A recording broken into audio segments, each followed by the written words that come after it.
नमस्कार मो YouTube family. आज चलते देखा पुरीर गोटे ट्रेडिशनल डिश जोटा को कहते मटर सूप मटर पानी। यहाँ को बनवा बहुत ही सहज, मात्र 10 ରୁ 15 मिनट भितर ही कि ताठू भी कम समय भितर ये रेडी हो। जदि आपण प्रथमे भिजे रखिदे मटर को तो यहाँ बनवा बहुत ही सहज आ बहुत ही सिंपल। तो चलते स्टार्ट करवा आ देखा केमिति बनुची ये मटर सूप आ बटर पानी। यहाँ को शीत दिने विशेषकर शीत दिने किंबा सर्दी समय खाइले बहुत ही टेस्ट लगे। ये देखो मुझे कौन कौन रखी ये मु रखी फास्ट ये मु आलू आउ मटर को ताकू येलो मटर को ताकू मु सिझे रखिदे 5 ରୁ 6टा हुइसिल दे सीधे रखिदे। यहाँ को जिते सिझिले टिके सेटा बेसी भल लगे, बेसी माने बेसी सिझबन। देखो मुझे देखई दूसरी केमती गरम अच्छी बहुत जोर तो धरी भी पारुनी। तो टिके देखो यही भाव में ही सिझब सेटा जमती कि माने पूरा फिटी न कि पूरा सिझी जाइथिबो ना। आउ से मुझे यूज कर छोट छोट मोर आलू थिला, छोट आलू मु 3 ରୁ 4टा आलू एथरे नेची। एठी मु रखी सेव पर पियाज तापर टमाटो काकुड़ी कंचा लंका सबको चुन चुन कर काटी देछे। कंचा लंका गोटे रखी आईपटे देखो मु तेंतुली आम पाखे 2टा आंबुल थिला ताकू उषुम पानी दे भिजेकी तार जो पानीटा से पानीटा को रखी। तो ये चलते मुझे प्रिपेयर करवा केमती मु प्रिपेयर करुँची सेटा आपको देखौची। एटा बनैबा बहुत सहज आउ सांग सांग क्विकली ही यहाँ हो। फर्स्ट 2टा कंचा लंका ये नहीं जाऊँ मु कंचा लंका आप जी राग खाऊे से हिसाब से आप ने जब अधिक राग खाऊे आउ भी कंचा लंका नहीं पारे है। यहाँ टे राग राग खाइले ही बेसी टेस्ट लगे। ये कंचा लंका आउ मुझे करुँची देखो कंचा लंका को हाथ में भल लगे चकटिदेवा आग गिनारे कारण यहाँ गरम अच्छी ना तापर चकटी हेनी। तो आप भी देखी थे जदि आप वीडियो मानक कि खाई आप भी जानी से केमती प्रिपेयर करते यहाँ। तापर लंका उपर देखिए यहाँ पूरा गरम थी सूपटा आम केमती खाऊ गरम ही खाऊ ना। तो यहाँ गरम गरम से सूप आउ जो आलू आ मटर जो सीधे रखी थे मोटे ये पानीटा टे कमिगला। आप चाहिए टे पानी भी गरम पानी भी दे पारे नदी ये पानी रखिक सिझाई पारे। मुझे देदेली से जो सिझा मटर से जो आलूर सिझाटा मुझे देदेली। तापर देखो मुझे तेंतुलीर जो मंडटा मुझे रखी प्रिपेयर करके पानी मिसेक से मुदेदेली।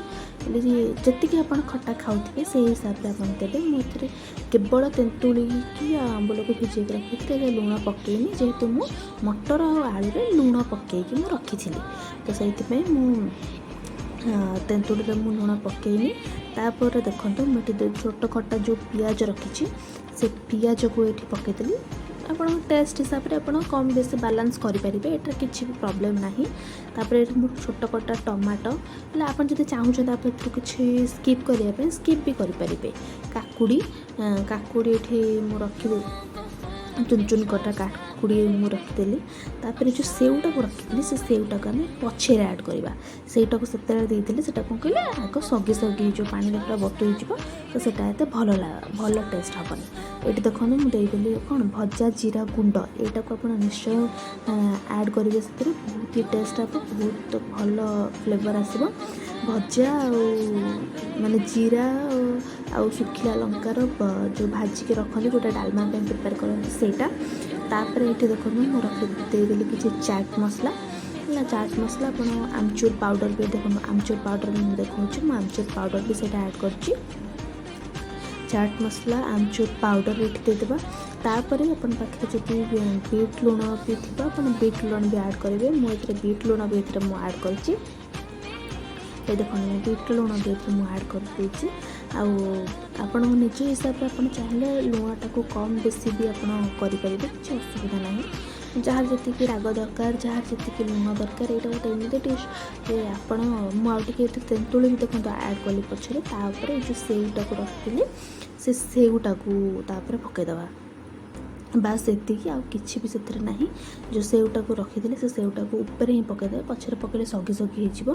ये देखो मुझे गरम अच्छी जो पूरा गरम गरम ही यहाँ खाइबे जमी सूप आम केमती खाते सेमती धरी भी पार। देखो आम केते कम समय भितर प्रिपेयर होगा मात्र माने मिनिमम 5 ରୁ 5 मिनट खंडे लगी जब आप कटाकटी कर रखिले 5 मिनट भितर ही आप प्रिपेयर हो डिशटा सागे सागे खावा भी बहुत टेस्टी आ बहुत ही यम्मी लगे आ बहुत भल लगे गरम शीत दिन विशेषकर शीत दिन आप प्लीज थे ट्राए करेंगे शीत दिन खावाटे जदि आज भिडियोटा आपण मानक भल लगी तो आप निश्चय बन खाइबे मत कमेंट्स करके जनइबे कि आज भिडियोटा माने रेसिपीटा आपण मानक केमती लगिला मो भिडियो को बहुत मात्रा शेयर करंतु सब्सक्राइब करंतु और लाइक करंतु आज भिडियोटा एतिकी रहुछि नमस्कार।